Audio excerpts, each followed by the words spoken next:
Welcome, everybody. It's time once again for the next chapter with Charlie Hedges as he explores turning the page on his life and yours.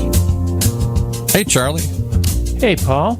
You know, once again, today we are about to enter into a discussion that is not possibly so uncommon, yet it is so profound that it really has impacted my life and the way I am viewing the concept of story as opposed to fact-telling. My special guest today is Richard Stone, author of Story Intelligence, and he is an expert in the power of story. His book breaks the barrier between the value of facts and the immersive and life-changing impact of real stories. In Richard's mind, and I really have come to believe this, each of us is the sum of the story we tell about ourselves. We are not the sum of our life experiences. We are not the sum of our cognitive conclusions. We have stories. We have experiences that make our lives what they are today. In fact, Richard convinced me that my life has been more an accident of me telling my story, buying my story, and living according to my story. But it can be altered once reevaluated. Richard and I talk about how you can do that, how you can use story to motivate your life, move your life, and even change your life. So join me with author Richard Stone in his book Story Intelligence on the power of story to change your life. Rick Stone, welcome to the next chapter with Charlie. Boy, I tell you, I am really excited about our conversation today. Thanks for having me. It's my pleasure. Yeah, it's this whole concept of story intelligence is really, boy, after our conversation earlier this week, you really got me thinking, and I've been pondering this subject. And so, Rick, instead of a lot of times in my shows we have sort of introductory banter about life, the universe, and everything, and I want to do this show a bit differently, and I want to jump right into the subject of story. I think you have so much to say, and I don't want to waste any time.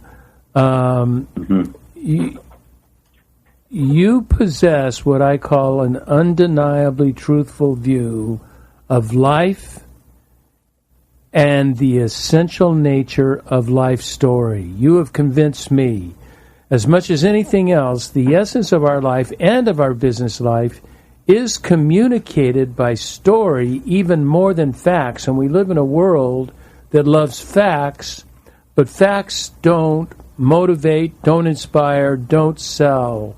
Why do you think that story is so much more important than just a list of facts and successes and failures or whatever?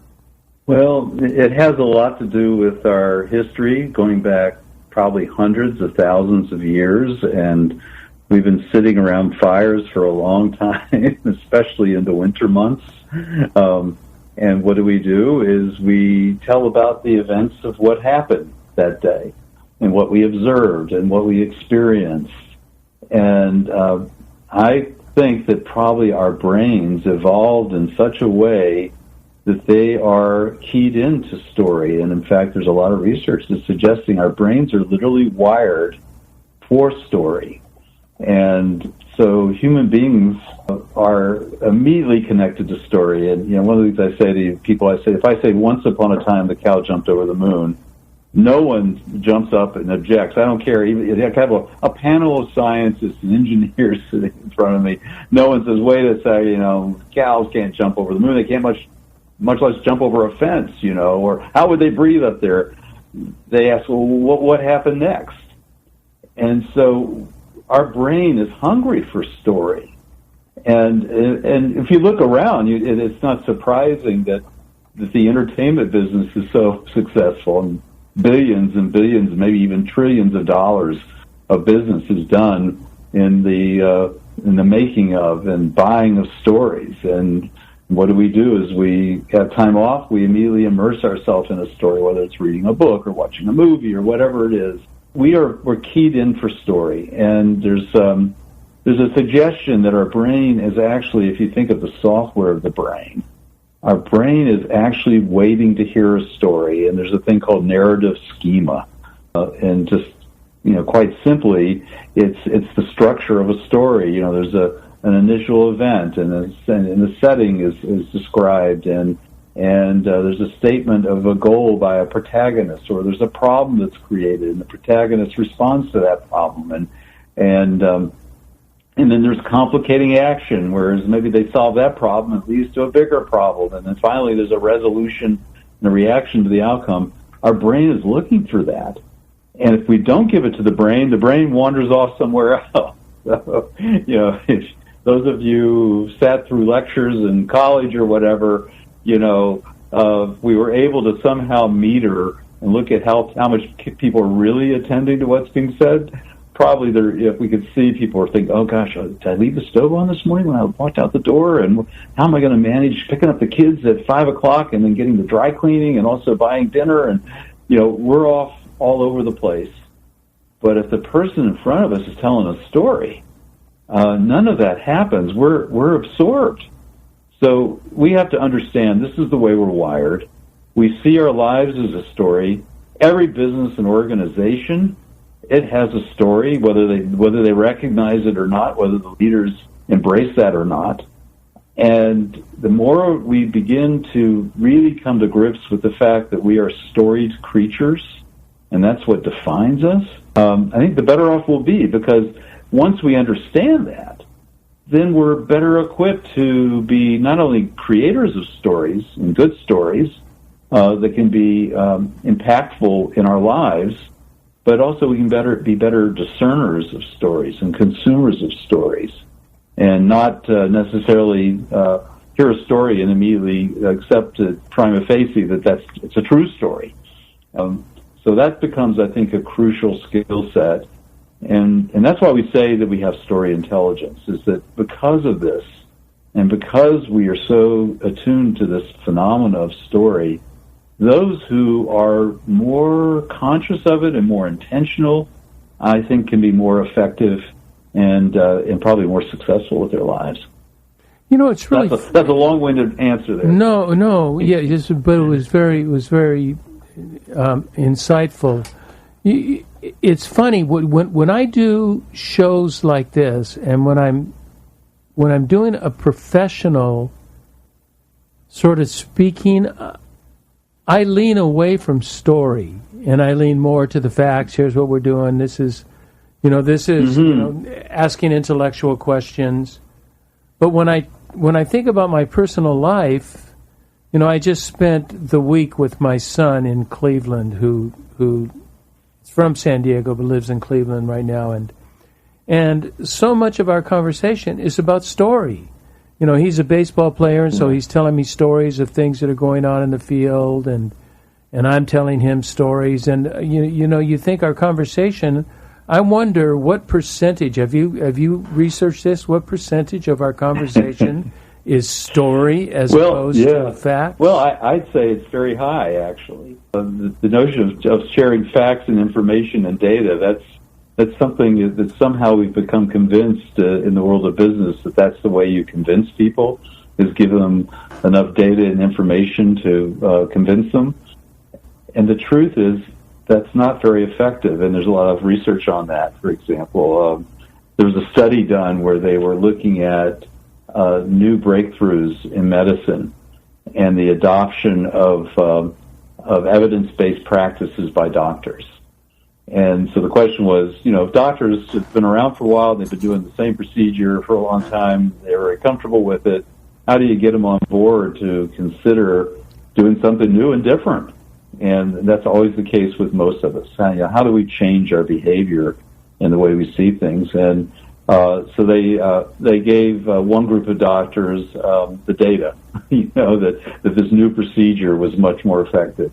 They gave another group of doctors just a story about a physician who adopted the new practice and was having tremendous success. and his patients were doing better, or her patients were doing better. And in the third group, they gave the data and a story. So which do you think was the most effective at getting people to change their behavior and adopt the new procedure? Oh, you're putting me in a position here. Yeah. You know, my logic says the data and the story. What does your logical brain say? My logic says the data and the story. My intuition says the story. Yeah, you're right. Your intuition is right. The story was more effective. And what's interesting, because I know you've been involved with a nonprofit for a long time, and you probably go out and raise money to support the efforts of your work. There's a guy named Paul Slovic who started doing research on why people give money to nonprofits, to charities, for causes. Paul Slovic? Paul Slovic, S-L-O-V-I-K. You ought to look him up. And so, our intuition is, let's say, there's a famine in Darfur, and every day 3,000 children are going hungry or dying from the famine, and we think that's all. One, it's distressing, and two, we think that would be compelling to get people to write a check or hand over their credit card number. And what he found was that actually what was more effective is the story of one child. So this is what I refer to as the universal in the particular. So the story of one child who is hungry and who is suffering from what's going on with whatever it is, whether it's a famine or there's war or whatever it is, that is compelling. And I don't know why it is, but for us human beings, if we start hearing that 80 million people tomorrow will be going hungry around the world, we are overwhelmed by that number. Yeah. We can't. What does it mean? It's really almost a meaningless number. Well, yeah. How do I connect to it? It doesn't connect to my heart. It's connecting to my head. And giving money to support charities is an emotional decision. So Paul Slovic found is that when you if it's an ad in the newspaper, there's a picture of this child, and there's a headline that will you help this young boy today have food? Just that image elicits an emotional response from us. It goes right to our heart, and we want to help, because I think human beings, we naturally want to help others, but we get overwhelmed. We get totally overwhelmed when we have to face these large numbers. And in fact, if you have the picture of the child and then below put data, those ads pull less donations. Because what that does is it confounds us. We suddenly then get mired in the numbers, and it reduces our emotional response. Really? So it's, yeah. So, and the same is true in how do we engage others with changing their mind about something? There's so much out there today that we know is not true, but people have embraced these stories, these fantastic, ridiculous stories, and they think they're true, and we think we just give them enough data, or we'll set them straight. And the brain does a very funny thing, though, is if we believe something, if we've taken in a story, hook, line, and sinker, and digested it, it kind of sets up shop and sets out little tentacles and begins to kind of get rooted in our consciousness, and giving that person data and information actually has the opposite effect. People sort of double down, on that. They dig in deeper. And so the only way I think the only antidote to people who've somehow gone off and believe something that's just way off base is to tell them another story that is in some ways, the story itself carries within it a contradiction to what they're believing. Now they have to grapple with this one instance that doesn't jive with their current belief. And it gives them pause to reconsider and rethink. You lead me to two stories, and one is that in our charity, we just hired in Uganda a Ugandan storyteller. And his job is to go to village communities that have just received water or have not yet received water, and get stories from children, moms and dads, and then convey those stories so we can come back, and we have a monthly publication titled The Well, and there's always a story from someone in Uganda that's telling the story of how the water has actually changed their lives and impact their lives. And so I would like say the Stone family whose life is profoundly transformed by this simple thing called a well, that it completely opens up possibilities for them that they would never have seen.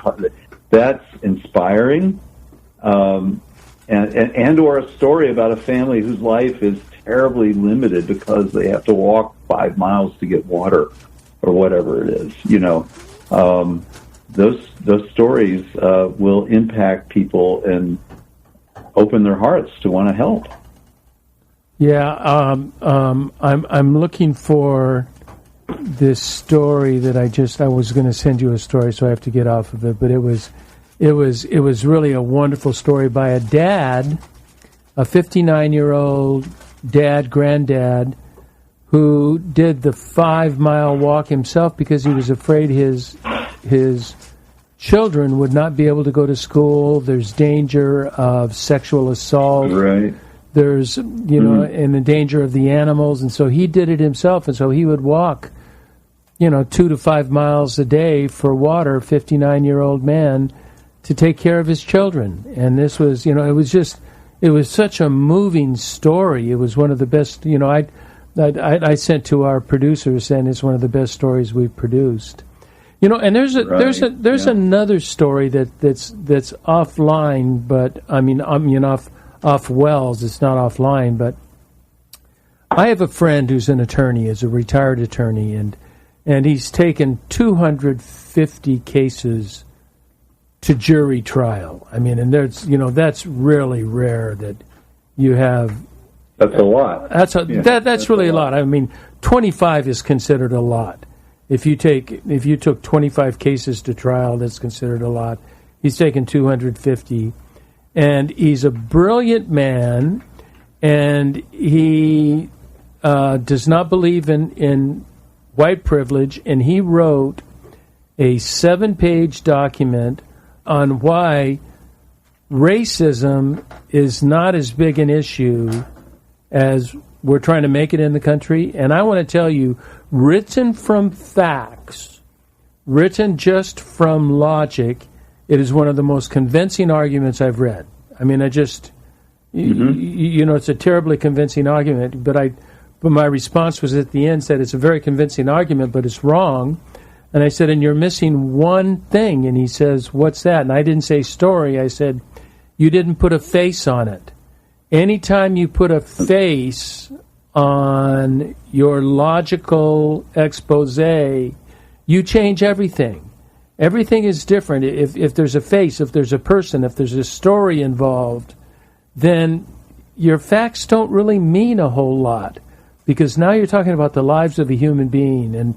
And he was very gracious, and he said, and he says, man, I've not thought about that. I really have to ponder that. But it's the difference between facts and a life story, a life event that really seems to get to the depth of what we're doing. I'm curious. I got another question for you. You are obviously, story is your keen interest these days. Was there a story or events in your life that led you to take on story as an impetus for your personal and business lives? Yeah. I think there's, in the parlance of stories and in the language of stories, sometimes, stories often have an event or a turning point. There's something that intercedes in the character's life that suddenly, if that hadn't happened, and I had such an event for myself. I was flying back from a hiking trip out west. I used to do a lot of hiking with an old friend, and we used to do at least one big trip a summer, 10 days out in the wilderness. And I was coming back from the trip, and there were 2 people seated next to me. They were a couple, and they were hikers. So, we're talking about various trails we've seen and hiked. And And at some point they said, have you ever been to the National Storytelling Festival? And I kind of just shrugged. I said, what's that? I have no idea. I never heard of such a thing. And it's in Jonesboro, Tennessee, which is in the northeast corner of Tennessee, just over the mountains from Asheville, North Carolina.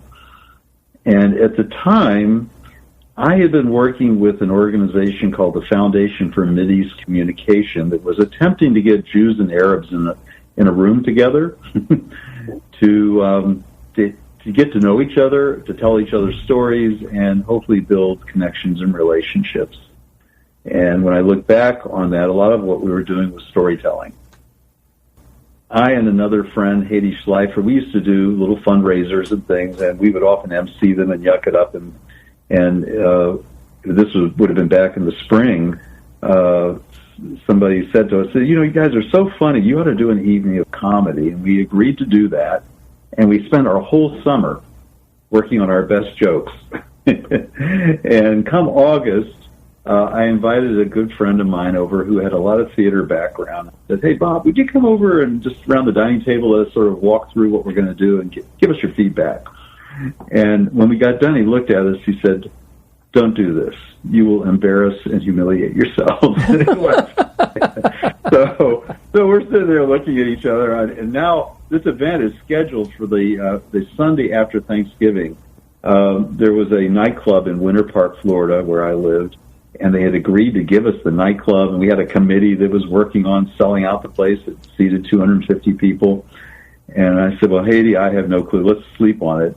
And I had met these people, and I subsequently went to the festival. This is the first weekend in October. And I'm sitting in the audience, and a storyteller from Minnesota, a farmer, a guy named Michael Cotter, is telling stories about that farm and the things he's witnessed in his lifetime and the changes that had happened, and just sometimes small, very touching little tales. And I had an epiphany. I was sitting there with a friend of mine who was a writer who wrote for a magazine in Orlando, who had come along, and I said, Karin, this is what I'm supposed to be doing with my life. And at the time, I was running an advertising agency and had been burned out, and it actually was up for sale. So, but when I came back, I said to my friend Haiti, I said, what we need to do is tell our life stories. We need to make this an evening of storytelling. And she immediately said, yes. And there's comedy in that. Some of them were very funny. Yeah. and some were touching. There's a story, and we created two characters. One was my grandfather. It was sort of a composite of my grandfather's. And called him Morris Zavitsky, and hers was Edna Zippelbaum. What great names! You couldn't make up better names. In the evening was called Stick and Stone, and we would change. I would change care. I just had like a coat rack on the stage, and I would put on this old wool kind of sport coat and put a little cap on my head and sort of bring my glasses down, sort of lower on my nose, and get a little hunched over, so I was a little older. And one of the stories I told, when I was growing up, I was always heard the story that my grandfather George stole his brother's ticket to come to America. And I always thought that was just remarkable. And unfortunately, I never sat down with him while he was still living and said, George, tell me about that. Did you really steal your brother's ticket? And so George was long gone and died many years previously. And no one knew the story. But what I did was I created a story imagining what it must have been like for George at age 13, listening to his brother come home every day talking about America. And in America, you could be somebody, and who were they? They were living in a little village in Poland somewhere, nothing. And my grandfather was very European. I never saw my grandfather not wearing a tie and a coat. He'd be out weeding in the yard, and he'd have a coat and tie on. The guy was very, very proper. And there's this custom in Europe of drinking, taking a cube of sugar and putting it between your teeth while you drink your tea. And that's what he would do. And so I imagined his brother would say, in America, you can have a cube of sugar with every cup of tea. Can you imagine that? So when his brother came home one day and he had finally earned enough money and bought his ticket and left it there on the mantle, I imagine George couldn't help himself. He'd been filled with stories about America, and he just desperately wanted to go there, and he took the ticket early in the morning before his brother woke up, and stole away in the dark of the morning, and came to America. Families are all filled with very interesting, sometimes bizarre stories. The question is, what happened to his brother? And it turns out, my uncle Sonny told the story that there was a man who lived. George went on, no education. He came here at 13, went on to be a very successful businessman, and ended up buying a business in Lima, Ohio, a janitorial business that during the Depression was so successful that he even had a driver for a car. And so there was a man who lived above the building where the business was housed, who sort of was like the super of the building. He took care of the building. And when that man died, my uncle discovered that it was his uncle. It was George's brother. Now, Amazing. Who knows? Yeah, who knows what that was about? He came to America. Maybe he couldn't make it in America. George was embarrassed or ashamed of him. We'll never know. So, that was a life-changing event for me. And that was the beginning of my foray into story. My business sold soon after that. And I remember sitting down with my dad, and I said, "Dad, I'm selling the business, and I'm going to pursue a career in storytelling." And he looked like I had just, of course, fallen out of bed and hit my head or something. Yeah. He couldn't believe it.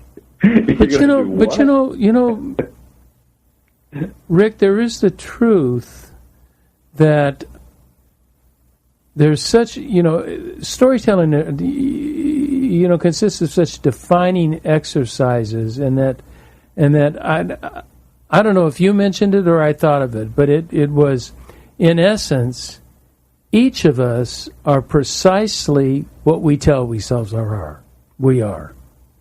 We are what we tell ourselves we are, and if we tell ourselves we're successful, or that we're happy and that we're content with life, then we tend to be. But when we tell ourselves those other stories, if you will, then they ring true just as much. And so we can, by creating a story of our life, we can, in essence, create a change or a better life. Would you agree with that?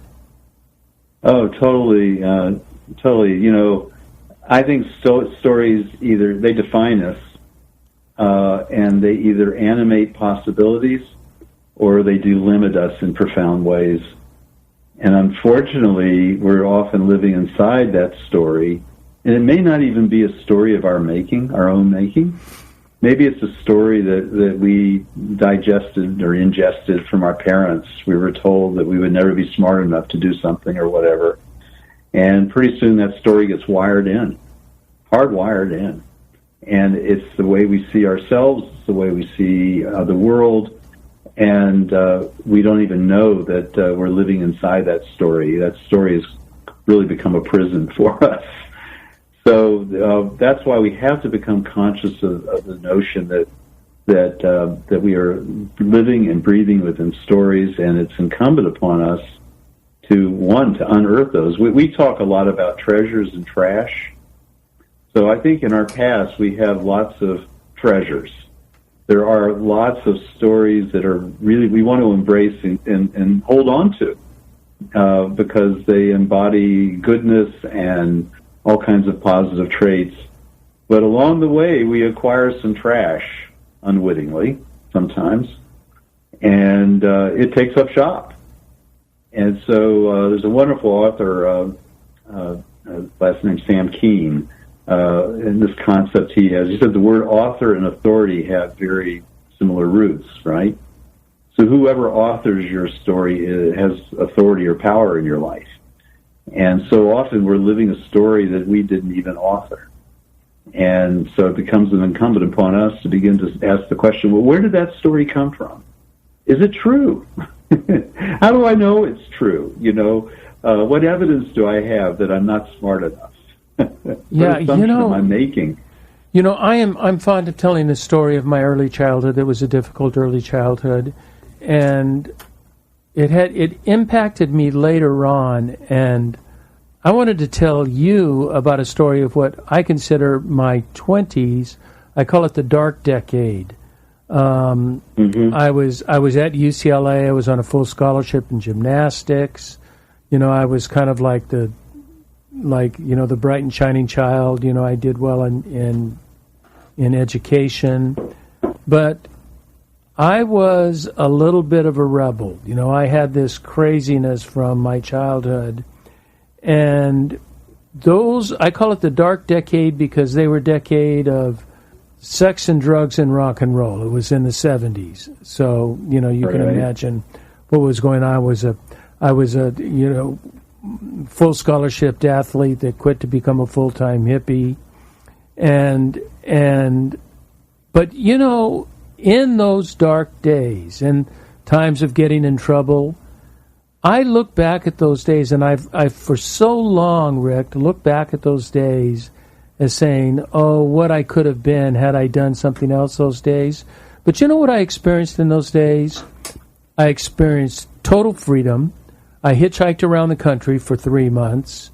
I had little stress. And if something sounded good or fun to do, I just did it. And so it was like my brother-in-law teased me. He says, you kids are different than we are. We believe in working long and retiring, and you believe in retiring and then working long. And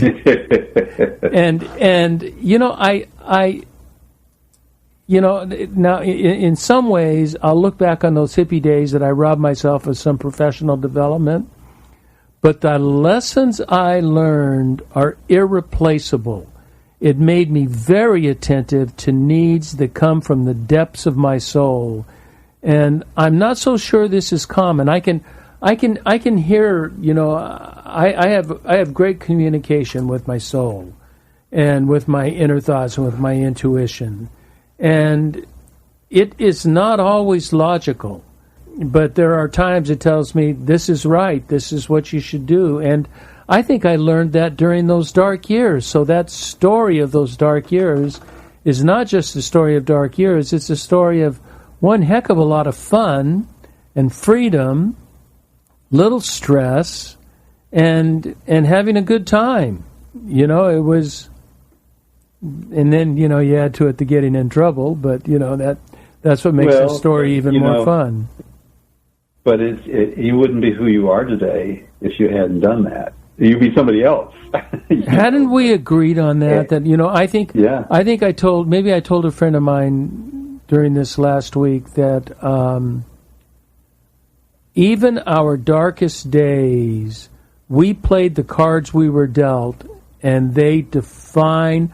I would not be who I am today were it not for those days. I would be a different person. Yeah. So there's a concept in the world of reminiscence. There's a whole taxonomy of reminiscence. It's called integrative reminiscence. And what that means, if you think of your life as a book, and that every days of your life is a chapter in the book, so that's a chapter, those early 20s when you were, doing all kinds of wild things.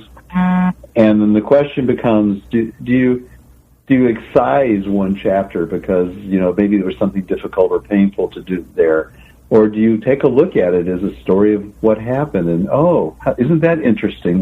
Because if I hadn't been doing that, then that wouldn't have led to this decision and over here, and I wouldn't have met this person, or I may not have met my spouse, or I may not have,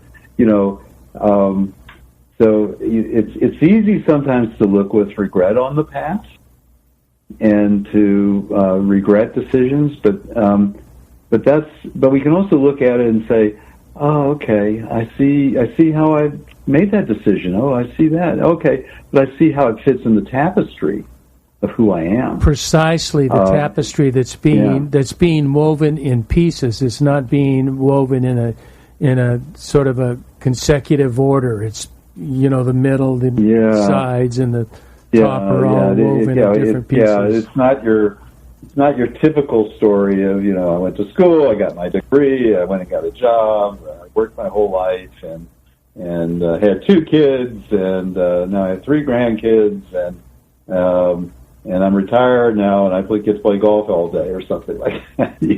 Tell me, what a boring life. With that, now, I don't know how this fits, but does the axe in the knee story fit in this context right here? The axe and the axe in the knee story. Well, so maybe I should tell that story so people have some context. Yeah, it's a great story. Yeah, it is a wonderful story. So there's this notion about story, that story can be transformative, and sometimes things happen to us. We have an illness that suddenly happens, or an accident occurs that is life-changing in some profound way, and we can spend a lot of time bemoaning that, or we can move with it. So there's a wonderful storyteller named Donald Davis, who's from North Carolina. He lives on the Outer Banks. There's an old saying in the world of storytelling that the best-known storyteller is less well-known than the least-known soap opera star. The paparazzi are following them around in the airport to get their picture. But Donald is probably in the pantheon of living storytellers, really at the top of his craft. But he tells the story about his father, who in 1905 was 5 years old, and his dad and brothers were making shake shingles, and they're using a lot of sharp tools, small axes, and all kinds of stuff like that. And he desperately wanted to be a part of the experience, and they kept on sort of waving him off, saying, "You're too young, you're going to get hurt." And when his mother called for dinner around 1 o'clock, that's very Southern dinner at 1, everybody went in, but he helped. Yeah, you have dinner and supper. Yeah, so when everyone went around the corner, he pulled that little axe that they'd been using out of where it had been sort of left in a tree stump, and started chopping on all kinds of things. And after a few minutes, they noticed he wasn't there, and they called out again for him to come to dinner. And he went to put that little axe back in the tree trunk, and it bounced. He missed, and it bounced off the trunk and buried itself in his knee. That's how they found him. And so his dad wrapped him up and got on a horse. They didn't have a car, and rode a few miles to the town doctor, and who took one look and just sort of shook his head and had never seen a wound that bad. So I think we're going to have to take his leg off. And his father just shook his head, so I don't think so. And rode on into town and to the train station and said, when's the next train coming and where's it going? He said, well, you just missed the train to Asheville, which at that time was a pretty big town. And they were in eastern North Carolina. And they said, but the next train is going to Murphy, and you can connect with the Southern line and go to Atlanta. And that's what he did. And in 1905, Grady Hospital, which is the tertiary care hospital right in downtown Atlanta, had just been built. And he got his son down there, he got Joe down there, and saved his life. And when he got home, he was deeply depressed because they had to remove his kneecap. So he was going to walk with a limp, a stiff leg for the rest of his life. And his mother every day made him tell the story of what happened. And he didn't want to do that, but she forced him to. And she said, now, Joe, tell the story from the point of view of the doctor and what he learned at Grady Hospital. And the next day she might say, tell the story from the point of view of the nurses who cared for you. What did they learn? And the next day, tell the story from the point of view of what Dad learned when he took you down there. And this would go on and on and on. And one day she said, now, Joe, tell the story from the point of view of what you get to do that your brothers and sisters don't get to do. And he kind of lit up because he got to read all day. And they were out in the field plowing and working hard on the farm. What a brilliant mother. I mean, that is just, to tell the story from so many different voices. Yeah, the wisdom to do this. And, she said to him, she said, now, Joe, if you don't tell the story, that story will sit on top of you for the rest of your life, and you'll be 50 years old, but you'll still be 5 years old inside, and you'll be pitiful. But if you tell the story often enough, you'll be able to crawl out from underneath that story and sit on top of it, and it won't define you anymore. It'll just be a story of something that happened. And that's the way it was for him. And he went on to get a kind of some further education. He became the manager of a wholesale grocery. And one day, the banker in town, there's one bank town with a one-man bank, approached him and wanted to know if he wanted to buy the bank, and he did. And he became, he was known as Cripple Joe. That was his nickname, but he wore that with pride. With pride, yeah. But he became Banker Joe. There were some other Joe Davises in town, so everyone had a nickname. And he became Banker Joe. So this notion is that, and you think about, all of us know people who've had cancer, for example, and you get a diagnosis like that, it's just devastating. And your narrative has been derailed, in a sense. We have an expectation and life's going to go like this, and then this will happen, and suddenly this event happens, and suddenly you're in another story. And there's a lot to grieve about the losses that may be, things that you won't be able to do, or the things that won't be available to you. And then the question is, at some point, okay, what now? What now? What's possible now? Well, it was your telling me that story that made me look at those 10 years, and I'm telling you that just happened in a week, made me look at my 10 years very differently, and I thought, because I've always looked at them sort of embarrassingly and shamefully, and, I could have done differently, and then having looked at the other side, said, wait a minute, those were, excuse me, but those were a damn good 10 years. There was a lot of good stuff that happened in there, a lot of bad stuff, but a lot of good stuff that happened as well. And it was that story of you having me tell it, or you having, the mom having the son tell it from different points of view. I looked at different points of view, and that was really helpful. As we, I know it's going to take a little time, so as we wrap up, there's something that I think that I really would like you to tell the story of, that I think, because I have a second interview in mind with you, and we're going to play a game, but we won't do that today. We'll do that another time. But I want us, all of us listeners, to grasp the power of story, not just as an individual, that you are the story you tell yourself, but your organization is the story that you tell of the organization. And you told me the story of a master story of you working with a school of troubled students in a difficult mission, and yet somehow you found success. And I think that's a worthy notion for our listeners to hear.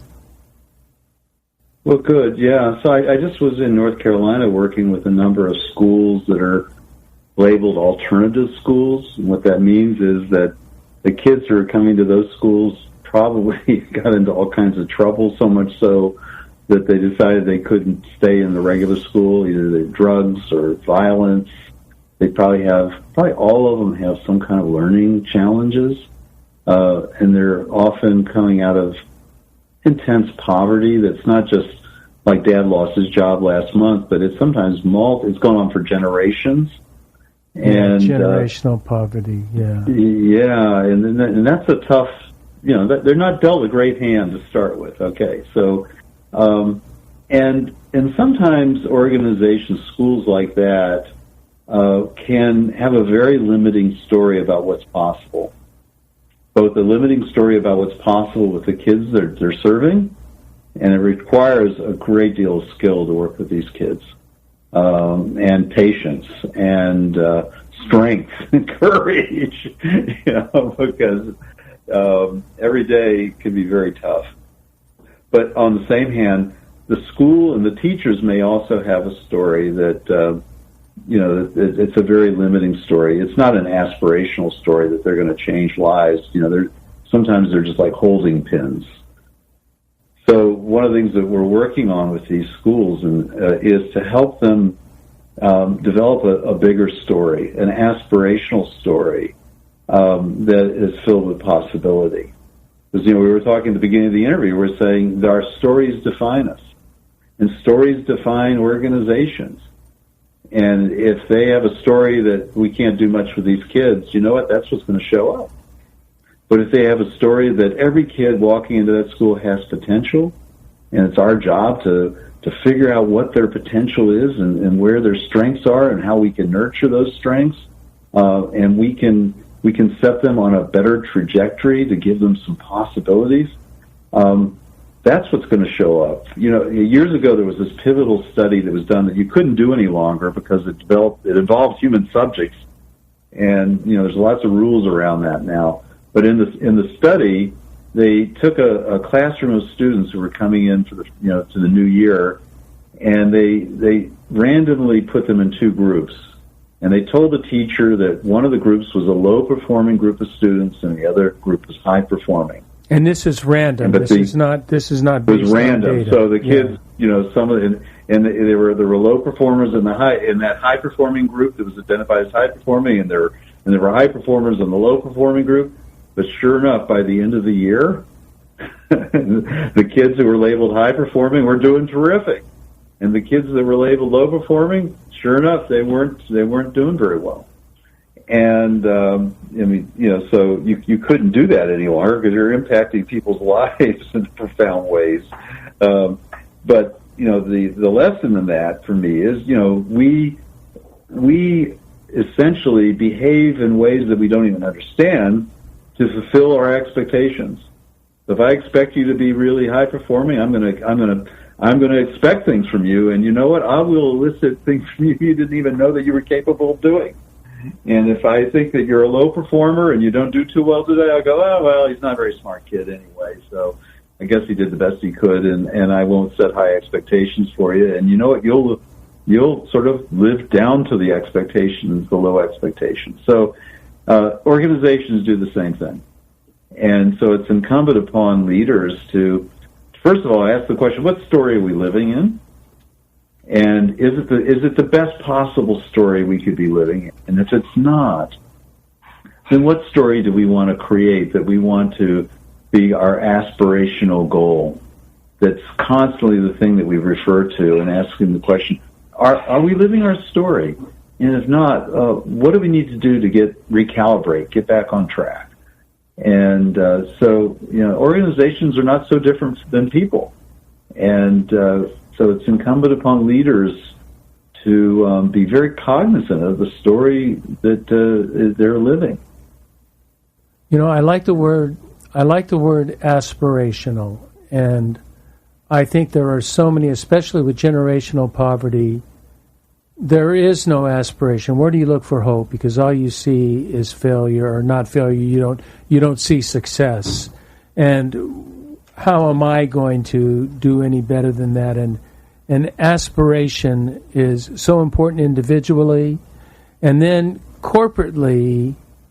See, I see this corporately. You think of TV commercials, which I try to watch as many channels as I can that don't have commercials, but they are stories, and they're trying to give facts, but it's done through some interesting little story. We're nearing our time for a close, and I feel like we have more to go. Would you be willing to do? Oh. Because you know what I want to try? You know what I want to play with? In the next show, I filled out some of your exercises. I saw that, and I'd love to talk with you about it. I would love you to walk me through creating my story, and that would be our listeners could be taking notes, and how could they create their story?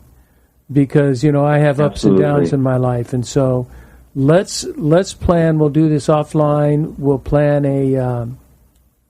a next session, and we'll do that soon. We won't plan it long because I want it to be near this session, and we'll plan to get together. You just let me know, and I'd love to do that with you because I think one of the concepts that I talk about a lot is that we are all called to do something in our lives, and sometimes that's not always clear what that is. And it doesn't have to be big and huge. We don't have to be Jeff Bezos. No. It's just a matter of making a difference in somebody's life. Yeah, and living, if we understand that it doesn't have to be, we all don't have to be Mother Teresa, for example. Precisely. So how do we find what's our purpose, our calling in life? And sometimes it's just a little recalibrating, and sometimes it's Sometimes it's a discovery, and you go, "Oh my gosh, this is what I'm supposed to be doing." For me, it was storytelling, but we don't all get this sort of hit on the head that kind of wakes us up to something new and different. But I think that when we do find that, we can live more meaningfully and greater sense of purpose and significance. And that'd be fun. I'll be excited. I'm a curious learner, so that will be really fun for me. So Rick Stone, what an insightful time together, and thank you so much. How does someone get in touch with you for creating an exciting life and business story? Oh, good. Yeah, so they can learn more about the book at storyintelligence.com. There's right. I'll have a link on that on the show notes. Blogs and videos and lots of resources. Well, would you mind? You have my email address. Would you mind sending me those links, and I will post all of those links on our show notes, so people can get in touch with you. Great. Well, thanks so much, Rick. Appreciate it. I know you're off to meditation, but if you could hang on just a sec after the phone call. Sure will. I want to thank our listeners for tuning in to the show, The Next Chapter with Charlie, and please be sure to check us out at our website, where you can get weekly podcast and weekly blogs at the nextchapter.life. And until next, this is Charlie Hedges signing off. Bye for now.